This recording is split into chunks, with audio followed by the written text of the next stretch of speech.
Local లైన్ల కోసం సినిమాతో టాలీవుడ్ కు పరిచయమైన ఈ భామ ఆ తర్వాత వరుణ్ తేజ్ హీరోగా పరిచయమైన ముకుంద సినిమాతో మరింత దగ్గరింది. ఫ్లాప్స్ తో సతమతమవుతున్న పూజా హెగ్డే ఓ మంచి హిట్ కోసం ఎదురు చూస్తోంది. ఈ భామ సినిమాల విషయానికి వస్తే రాధేశ్యామ్ మొదలుకుని ఆ తర్వాత వచ్చిన బీస్ట్, ఆచార్య ఇలా వరుసగా బాక్స్ ఆఫీస్ దగ్గర తుస్సుమంటున్నాయి. దీంతో తెలుగులో అవకాశాలు తగ్గాయి. పరిస్థితి ఏమీ బాగాలేదు. దీనికి తోడు వచ్చిన సినిమా అవకాశాలు పోతున్నాయి. అయితే ఒకప్పుడు తెలుగులో స్టార్ హీరోయిన్ గా రాణించిన ఈ బ్యూటీకి తెలుగులో బొత్తిగా అవకాశాలు రాకుండా పోయాయి. ప్రస్తుతం తెలుగులో ఒక సినిమాలో కూడా నటించడం లేదు ఈ బ్యూటీ. అయితే మరి అసలు పూజాకు ఆఫర్స్ ఎందుకు రావటం లేదు, కారణం ఏంటో అని చూస్తే ఆమె ఫ్యాన్స్ అభిప్రాయం ప్రకారం ఆమె వచ్చిన ప్రతి సినిమా చేయటం కథలో తనకు ఇంపార్టెన్స్ ఉందా లేదా అని చూసుకోకుండా, కథలను సరిగ్గా ఎంచుకోకుండా వరుసగా చేయటంతో చేసిన సినిమాలన్నీ పోయాయని, దీంతో ఆమెకు ఇక అవకాశాలే రావటం లేదని వాపోతున్నారు ఆమె ఫ్యాన్స్. దీనంతటికీ కారణం ఆమెనంటూ కామెంట్స్ చేస్తున్నారు. ఇక గుంటూరు కారంలో ఫస్ట్ హీరోయిన్ గా ఎంపికైంది పూజా హెగ్డే అని తెలిసిందే.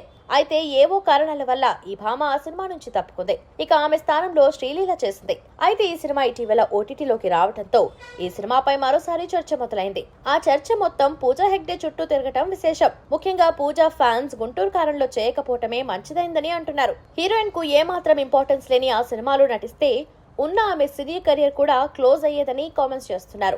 అలా ఓ పెద్ద ప్రమాదం నుంచి బయటపడినట్లు కామెంట్స్ చేస్తున్నారు. ఇలాంటి ఫ్లాప్ సినిమాలో పూజా హెగ్డే ఉంటే ఆమెపై ఐరన్ లెగ్ ముద్ర ఇంకా మరింత బలంగా పడేదని, అప్పుడిక ఆమె పూర్తిగా ఇంటికి పరిమితం అయ్యేదంటూ కామెంట్స్ చేస్తున్నారు ఈ సినిమాను చూసిన నెటిజన్స్. ఇక అదలా ఉంటే పూజా హెగ్డేకు ఓ బంపర్ ఆఫర్ వచ్చినట్టు తెలుస్తోంది. పూజా హెగ్డే కుర్ర హీరో సిద్ధు జొన్నలగడ్డతో ఓ సినిమా చేస్తున్నట్టు తెలుస్తోంది. ఈ సినిమాకు నందిని రెడ్డి దర్శకత్వం వహిస్తున్నారట. కథను బీవీఎస్ రవి అందిస్తున్నారు. రామ్ తాళ్లూరి నిర్మించనున్నారు. మొదట ఈ సినిమాలో హీరోయిన్ అవకాశం సమంతకు వచ్చిందట. అయితే ఆమె ప్రస్తుతం సినిమాలకు దూరంగా ఉండటంతో పూజా హెగ్డేకు ఈ అవకాశం వచ్చినట్టు తెలుస్తోంది. ఇక పూజా గతంలో నటించిన సినిమాల విషయానికి వస్తే ఈ భామకు దువ్వాడ జగన్నాథం నుంచి అలవైకుంఠపురంలో సినిమా వరకు దాదాపుగా పూజా హెగ్డే చేసిన ప్రతి సినిమా హిట్ అయింది. దీంతో పూజా హెగ్డేను గోల్డెన్ లెగ్ అని తెలుగులో అందరూ ప్రశంసలు కురిపించారు. ఇక ఆ తర్వాత మొదలైంది అసలు కథ. తెలుగులో పూజా హెగ్డే విజయ పరంపర చూసి హిందీ దర్శక నిర్మాతలు అక్కడ అవకాశాలు ఇవ్వటం మొదలుపెట్టారు. అయితే ఈ భామకు మాత్రం ఏ సినిమా కలిసి రావటం లేదు.